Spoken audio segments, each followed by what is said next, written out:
The Carton Council, we focus our efforts in starting programs in elementary schools. Not only is it because that's where the majority of cartons are generated, but also we just find the students are more easily adaptable to the process of setting up a recycling program. I like to say that first graders and kindergartners, didn't know how to put together their lunch tray when they first arrived. And so they learned that quite easily. And now they just learn how to disassemble their lunch tray when they leave the lunchroom. So, how do you two work with that age group? It's a really cute age group, but they need a lot of training. So, Claire, what are your tips for working with elementary students? Yeah, elementary students are very fun. So, you have to think about the visuals that go along with it. You can't assume that everyone is reading big words, small words, and also not just to use English as a language as well for any words that are there, but really the visuals, right? So, it's the fun picture, it's the fun carton, doing its dance and, making kids smile. To come. We talked about a little bit, right? Those other cues, like here are the holes where the carton goes in, the celebrations, right? So doing the reporting of how many cartons have been recycled and kind of those milestones along the way is important. And then having other student leaders has been a really lovely part of this too. So kindergarten, first graders, in some schools, right, they're just coming and learning. But the fourth graders, right, those are the big kids that we kind of look up to. And those big kids, are coming in and helping, mentor the younger kids. So there is a lovely relationship there. We had one group of I think it was fourth graders that wanted to do an art project with the cartons to make birds seed holders, and having like a project connected to it as well. So just including older elementary school students with the younger ones, I think is a nice way to get their attention. And it's not just another adult talking, it's another kid also talking with me, to me, doing this together. Simple instructions, and keep it fun, and reinforce that they're doing a good job. That's very cool. Camille, what would you like to add to that?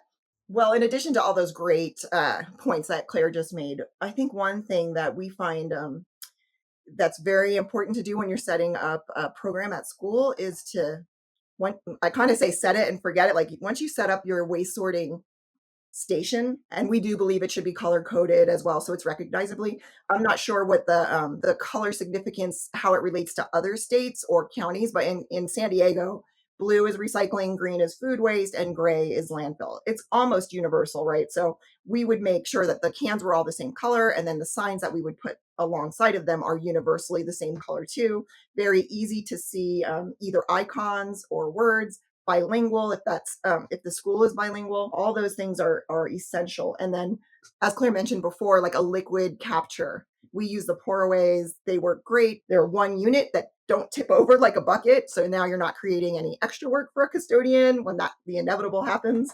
But the other really important thing that has to happen when you set up a waste sorting station at a school is you have got to remove every other waste receptacle in the area, because we love our students, and they do want to look after the planet, but they also want to get to the handball court before their friend, right? So they're going to try to hurry.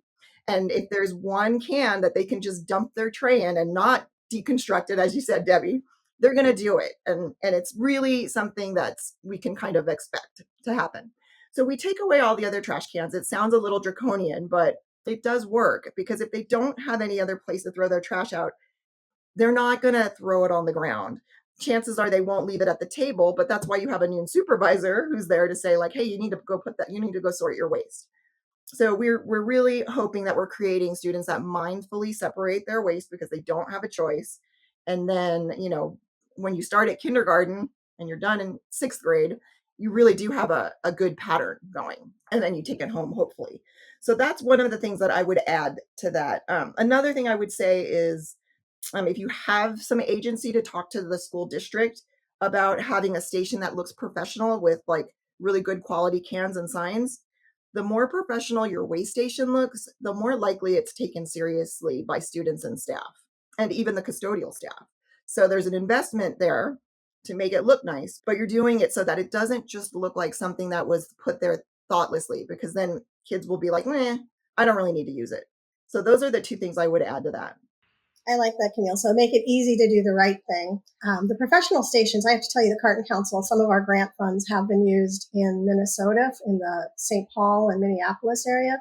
They have the most beautiful professional looking recycling stations I've ever seen. And they do organics, recycling, and trash. And they are just beautiful. And they are sustainable. They are not falling apart. They are just gorgeous. So I do like that.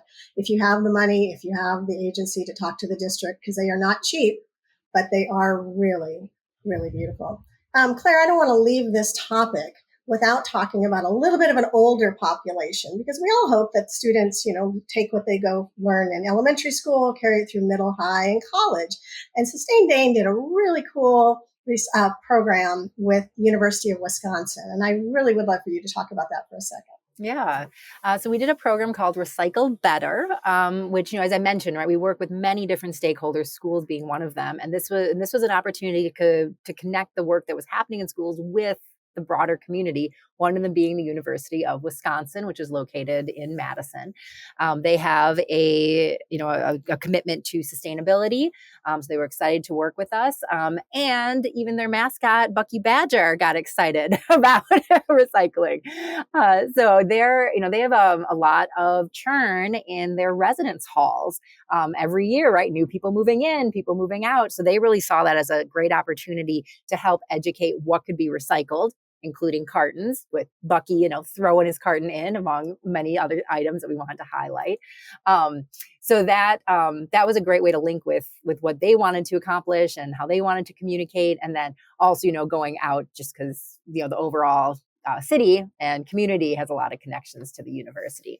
So that program, launched, through support with Carton Council and, grew with other partners who got excited about it. It still continues, it's still going every year. And we have a lot of people in the community going, college students up to retirees who care about this topic and want to keep learning about recycling. And you've translated the program to work with another local nonprofit so that the Recycle Better campaign is also taught in Spanish. Mm-hmm. Yes, also taught in Spanish. I love that.